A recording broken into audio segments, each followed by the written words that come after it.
నమస్తే అండి, నేను మీ మిర్చిని. వెల్కమ్ బ్యాక్ టు మన ఆహారం మన ఆరోగ్యం. ఎలాంటి పిండి నానబెట్టకుండా అప్పటికప్పుడు సేమియా పొంగనాలు తయారు చేసుకుందాం. ఇవి వేడివేడిగా పిల్లలు సర్వ్ చేస్తే స్కూల్ నుంచి రాగానే చక్కగా కడుపు నిండి తినేస్తారండి. ఆ ప్రాసెస్ స్టార్ట్ చేసుకుందాం.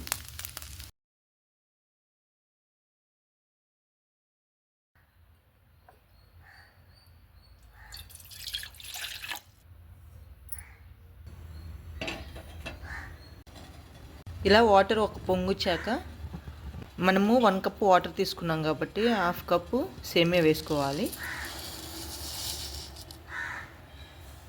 మనము సేమియా ఎంతైతే తీసుకున్నామో అంతకి 2 అంతలు వాటర్ వేసుకోవాలి. చూడండి, ఈ విధంగా ఉండాలి వాటరు. ఈ సేమియాని మరీ ఉడికించుకోకుండా మీడియంలో ఉడికించుకోవాలి.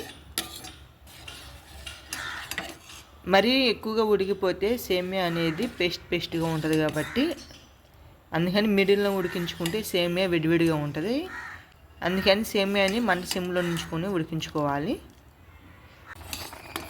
ఈ విధంగా ఉడికిపోతే సరిపోయింది. స్టవ్ ఆపేసుకుందాం. ఇలా వాటర్గా ఉంటేనే మనకి ఈ సేమియా అనేది పొడిగా వచ్చింది. ఈ సేమియా పూర్తిగా చల్లారే వరకు పక్కన పెట్టేసుకుందాం. ఈలోపు మనము ఆనియన్ కట్ చేసుకుందాం. ఆనియన్ ఈ విధంగా సన్నగా చాప్ చేసుకోవాలి. ఇప్పుడు ఒక మిక్సీ బౌల్ తీసుకొని ఆనియన్ వేసేసుకుందాం. ఆనియన్ ఇలా విడివిడిగా చేసేసుకుందాం.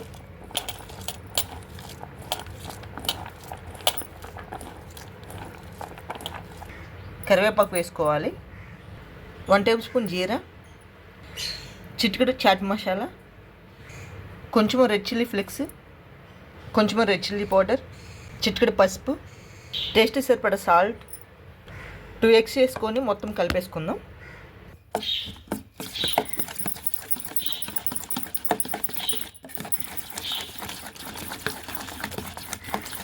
ఇలా బీట్ చేసుకోవటం వల్ల సేమియా పొంగనాలు ఫ్లఫీగా వస్తాయండి. అందుకని ఇక్కడ బాగా బీట్ చేసుకోవాలి. అందుకే ఈ ప్లేస్లో బాగా బీట్ చేసుకోవాలి. ఇప్పుడు ఒకవేళ మనకి సాల్ట్ సరిపోతే యాడ్ చేసుకోవచ్చు.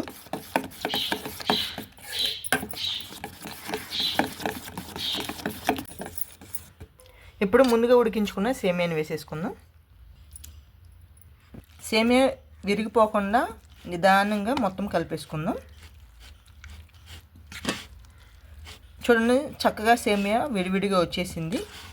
అదే మనము వాటర్ అంతా ఇంకిపోయే వరకు ఉంటే ఈ సేమియా పేస్ట్ లాగా ఉంటుంది. అందుకని చూడండి, ఈ విధంగానే రావాలి సేమియా. ఇప్పుడు మొత్తము కలిపేసుకుందాం. సేమియా పొంగనాల పిండి రెడీ అయింది. ఇప్పుడు పొంగనాల ప్యాన్ తీసుకొని కొంచెం ఆయిల్ వేసుకుందాం. ఈ విధంగా కొంచెంగా ఆయిల్ వేసుకోవాలి. ఇలా మొత్తం స్ప్రెడ్ చేసుకుందాం.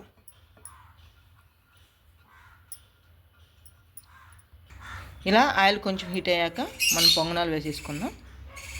మిడిల్లో అప్పుడే వేయొద్దండి. మిడిల్లో బాగా హీట్గా ఉంటుంది కాబట్టి ఇవన్నీ వేసేలోపు మాడిపోతాయి కాబట్టి ముందు మొత్తం వేసేసుకున్న తర్వాత మిడిల్లో వేసేసుకుందాం.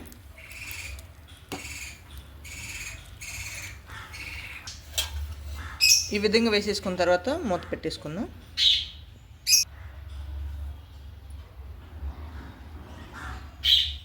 ఒకవైపు ఉడికాక రెండో వైపు టర్న్ చేసుకుందాం.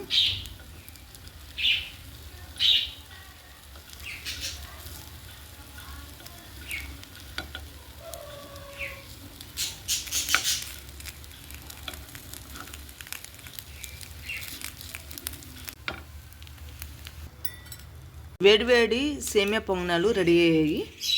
ఈ రెసిపీకి సైడ్ డిష్గా చట్నీస్ ఏం అవసరం లేదు, ఎలానే సర్వ్ చేసుకోవచ్చు. మీరు కావాలంటే రెడ్ చిల్లీ సాస్తో కానీ టమాటో సాస్తో కానీ సర్వ్ చేసుకోవచ్చు. ఈ సేమియా పొంగనాలు నచ్చినట్లయితే ప్లీజ్ లైక్, షేర్, సబ్స్క్రైబ్. ఇక నా ఛానల్ ఇంకా ఎవరైనా సబ్స్క్రైబ్ చేసుకోకపోతే ప్లీజ్ సబ్స్క్రైబ్ చేసి నా ఛానల్ సపోర్ట్ చేయండి. మరిన్ని కొత్త రెసిపీస్తో మరలా కలుసుకుందాం. అంతవరకు సెలవు. Thank you for watching.